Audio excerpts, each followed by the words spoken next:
La diplomatie russe explicite sa stratégie dans le dialogue avec Israël sur l'île 20. La Russie poursuit ses discussions avec Israël et voudrait lui faire comprendre ses reproches dans le drame de l'île 20 accidentellement abattue au large de la Syrie lors d'un raid de l'État hébreu, selon le vice-ministre russe des Affaires étrangères Mikhail Bogdanov.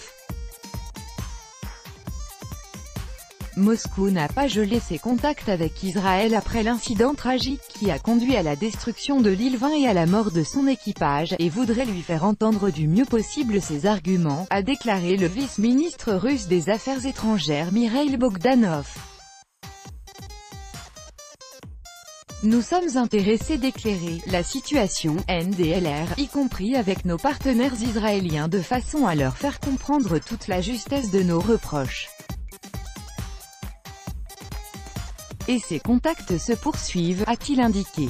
Moscou a également espéré qu'Israël resterait fidèle à ses engagements internationaux concernant la Syrie. Nous envisageons que toute démarche sera faite dans le respect du droit international et des principes qui ont été à la base de tous les documents, dont la déclaration russo-américaine faite à Daman par les présidents Poutine et Trump, et tout naturellement la résolution 2254 du Conseil de sécurité de l'ONU, a-t-il indiqué.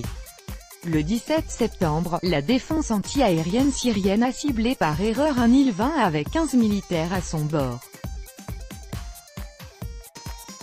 L'appareil se dirigeait vers la base aérienne de Maïmim et a été abattu à 35 km des côtes syriennes.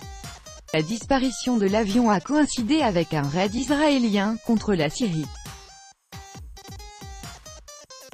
La Russie a accusé les pilotes israéliens d'avoir utilisé l'île 20 comme couverture pour échapper aux tirs syriens.